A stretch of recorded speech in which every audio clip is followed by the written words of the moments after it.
Yeah, yeah, cool. All right, well let's jump into the mini. All right, let's do it. Welcome back to the YTP Mini. You guys, I'm here with Beej and our good friend Luke Tyburksi. We had Luke on the podcast over a year ago. When I pulled up our Skype today to give you a call, it says chatted over a year ago. But I feel like we're in touch all the time, Luke. And we wanted to bring you back on to kind of see what you've been up to because you're always up to something amazing. And we were talking before we went live with this that, we speak the same language. And I just love to see what you're doing, and we're always checking in with each other. So, last time we had you on the show, you were getting ready to go on a summer holiday, the length of Ireland. How did that go? Firstly, I want to say thanks for having me back on. It's always a pleasure to talk to you guys and share our conversations with your community and mine as well. So my summer holiday in 2019 was all about running the length of Ireland. So just over 400 miles in 9 days with a backpack. The plan was to sleep wild under trees and all the rest of it. And I called it my summer holiday because I have done loads of big challenges that a lot of your community knows about. And I wanted to do something that was just all about me. It wasn't about anything else. It wasn't about raising money. It wasn't about raising my profile. It wasn't about doing anything apart from having fun, right?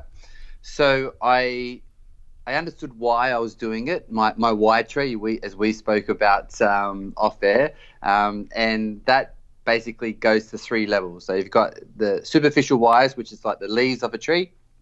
They come and go in the seasons. They come and go when it gets really windy or there's storms. There's the branching wires, which are like the connecting wires. And a lot of the times we think they're the reasons why we do things. And then the deep-rooted wires. And these is your energy source, like the tree, gets all the nutrients from the soil through the roots. So I developed my why tree for Ireland, and it was all about having fun. My deep-rooted why was about having fun. And now, don't get me wrong, over 400 miles in 9 days running, self-supported, is really not many people's idea of fun.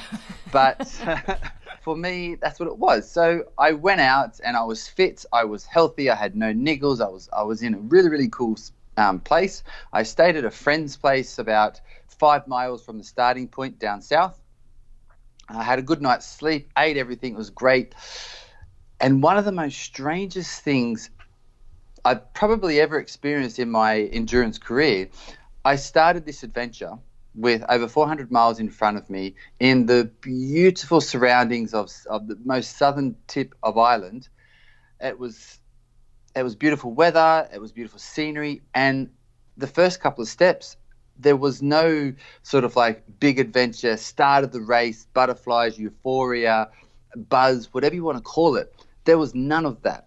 And I thought, okay, this is weird. So I thought, oh, maybe I'm just sort of relaxing into it a little bit. I've got 9 whole days by myself, and a lot of miles to cover. As I'm running along, nothing changed, and I'm thinking, well, if this is it. This is not going to be any fun. So to cut the long story short, I finished the first day.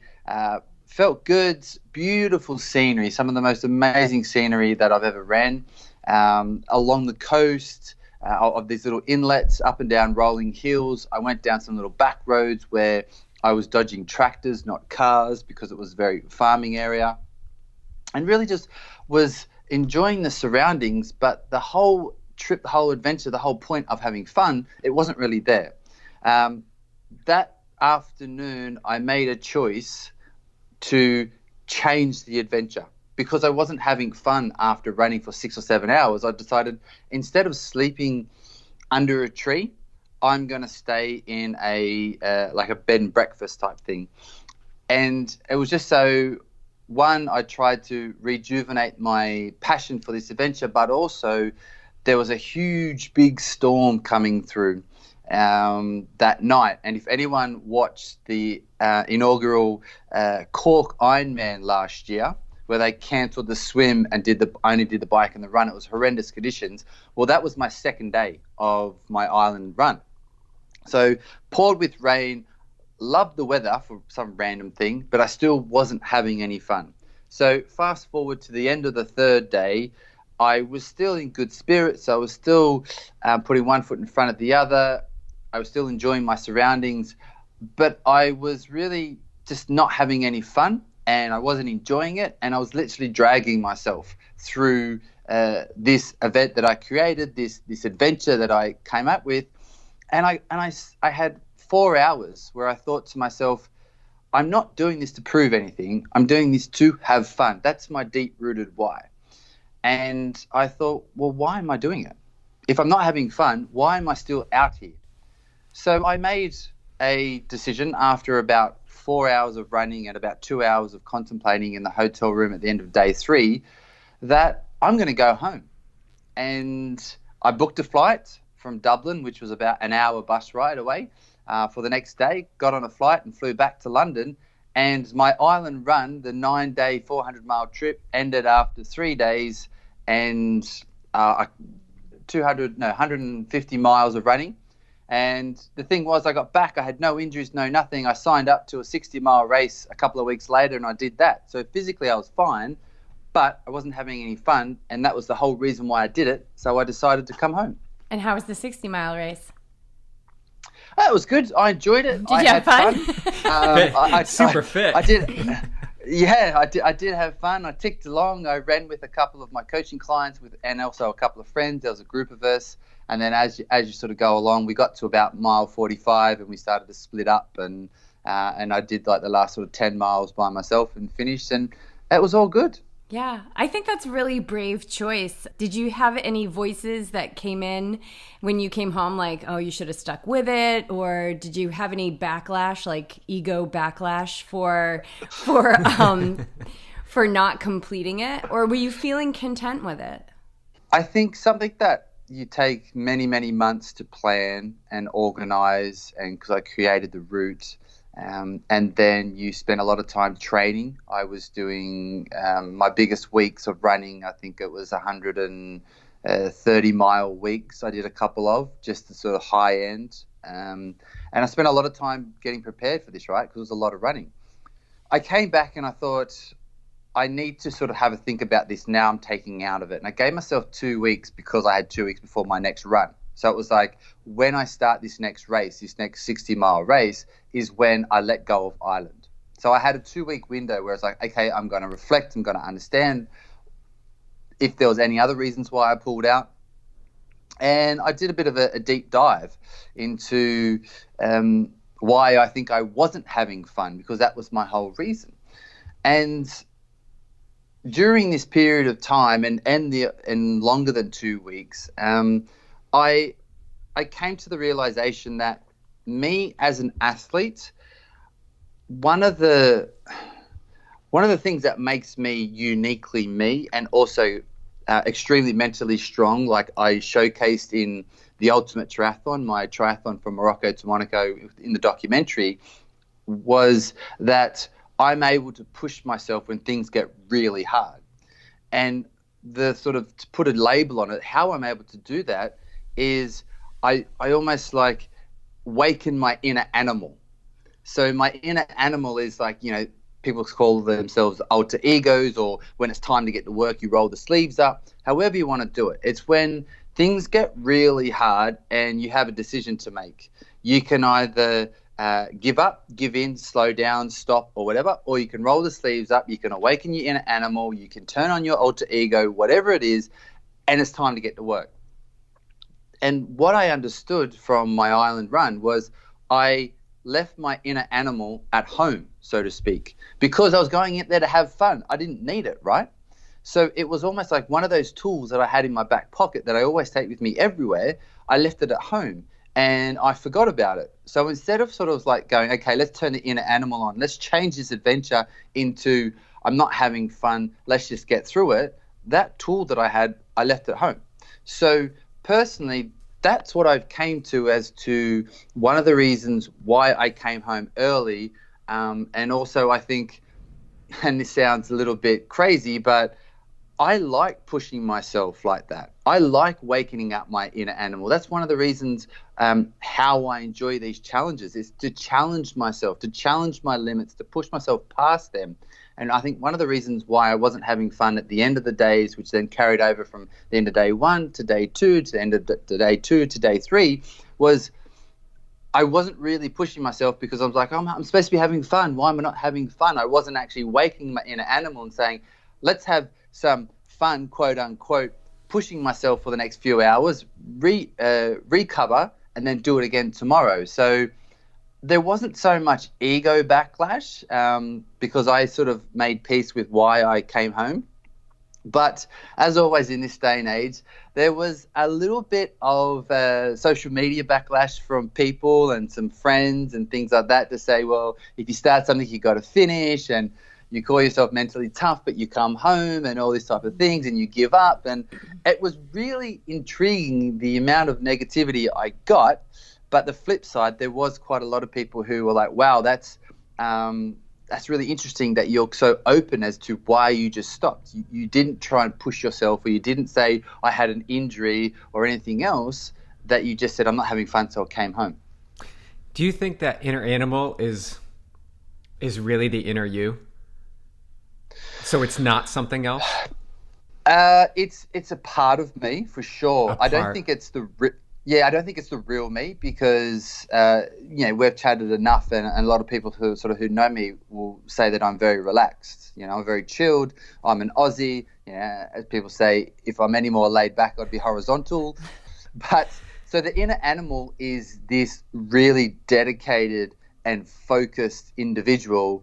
Whether that's to do with running or my coaching business or my speaking, or if I'm creating a new presentation, if I need to get something done, then that inner animal will come up, and it's almost like everything else zeroes out. So it's definitely a part of me, but I wouldn't say it's definitely like the definitive type of person who I am. Mm. And it's so interesting, the people who gave you negative feedback and also positive feedback, because what we see, I mean, specifically about the negative feedback, what we see as unacceptable in other people is actually what's unacceptable within ourselves. So congratulations to you for being such a teacher. And perhaps some of those folks are awakened enough to see that, like, wow, I really projected that out, but where is that within me? And BJ and I are constantly saying that to each other. Like, if there's some kind of an unacceptability, it's like, where is that in you? Like, where is that in me? And we do it with each other, like, because we're so close, literally all the time. So let's talk a little bit more about the mental training. BJ and I both have had the absolute pleasure of going through your mental training program that you recently released, and I want to share it with our community because I think it's really important. So yeah, tell us about it. Yeah, so it's called the Performance Mindset for Athletes course. And how it came about was a lot of people, because I speak around the world about my big adventures and about mindset, performance mindset. And a lot of people ask me, how do you push yourself to achieve these big physical challenges?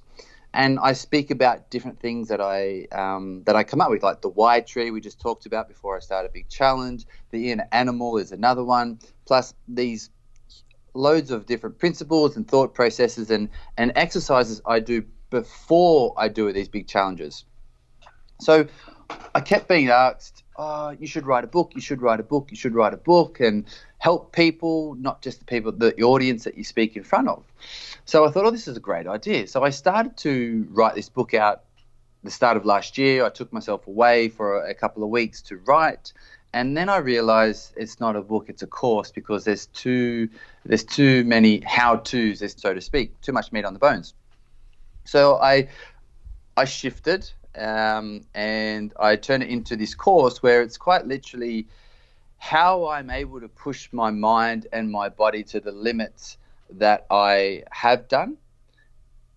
I basically wanted to share that with everyone, and that's what I created. So it's about understanding who you are, why you want to do what you want to do, and putting in the groundwork, so then when you start doing your training in the preparation towards your event, whether that's you want to run a park run PB and your mental training is that week before the Saturday, or whether that's leading up to your first or your 10th Ironman or a marathon or an ultra marathon. I've made it so anyone who does any sort of cycling or running or triathlon or swimming, it can relate to them. So it progresses throughout the course to not only understanding who you are and why you're doing what you're doing and different processes and principles that you'll need to continue to use, but then we get into specific training leading up to events, during your training, during your events, but then also how to understand how you can learn from your success, your failure, things that happen during the event as well, and make sure that you are extracting knowledge through the art of reflection, and then also taking care of yourself mentally and physically from a recovery standpoint. Because the other thing that I found when I completed my ultimate triathlon from Morocco to Monaco, people asked, well, how long did it take you to recover? Now, the short answer is 18 months from a 12-day adventure.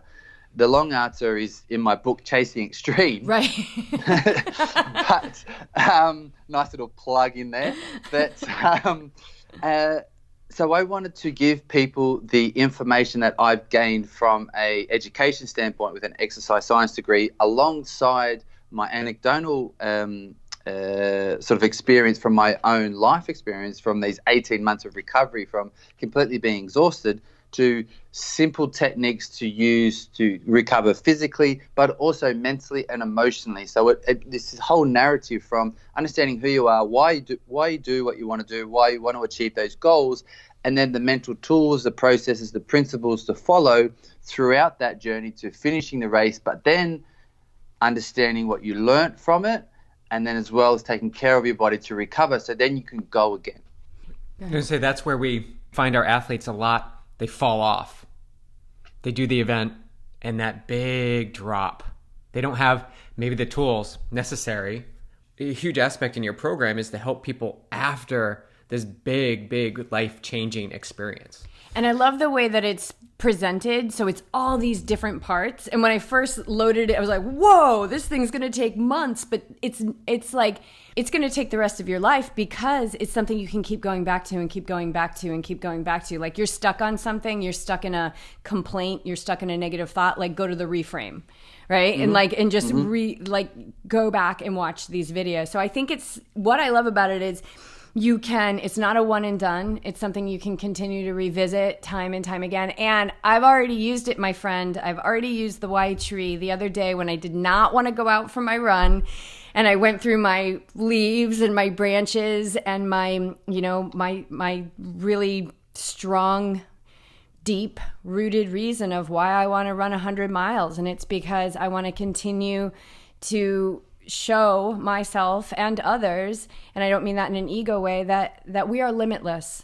And I believe that that's a purpose of mine here on this earth, is to live this limitless nature that I talk about all the time, and that you can do it with grace. So I love what you're putting out into the world. And how does our community get a hold of this? Like, we'll put links up and things like that, but yeah, really simple. We'll have a link in the show notes for everyone, but simple, courses.luketyburski.com, and you'll go straight to the page where you can get an introduction of what it's all about, what you can get out of it, and also the course curriculum. And as you said, when you see all the videos, you think, wow, holy crap, this is going to take a long time, but the videos are quite short, and I did that on purpose. So you can download it on your phone and say, I'm going to watch these 3 videos today, and it might be 5 minutes, 4 minutes, and 6 minutes. So you've got 15 minutes of videos to watch that day.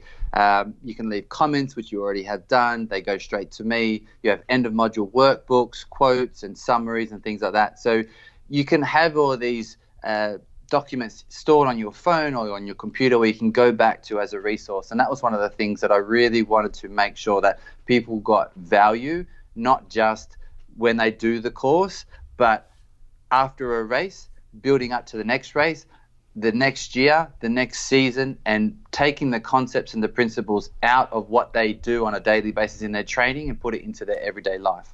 Yeah. Amazing. Awesome. Thank you so much. Thank you for what you're putting in the world. Thank you for creating this course. It's something I dream to do someday. It was just great to connect with you and see your beautiful face. Thank you. Absolute pleasure. And I'll tell you what I'll do. I'll give your listeners a discount code, and I'll give them $150 off the RRP price. How's that for? That's insane. the YTP community. I'm happy to do that. So I'll give you a unique code for $150 off, and hopefully some of your tribe will enjoy it and give us some more feedback and help everyone being the best selves that they can be. That's a crazy discount. Amazing. And Wow. they would be totally out of their tree, out of their Y tree, not to do it. So dorky.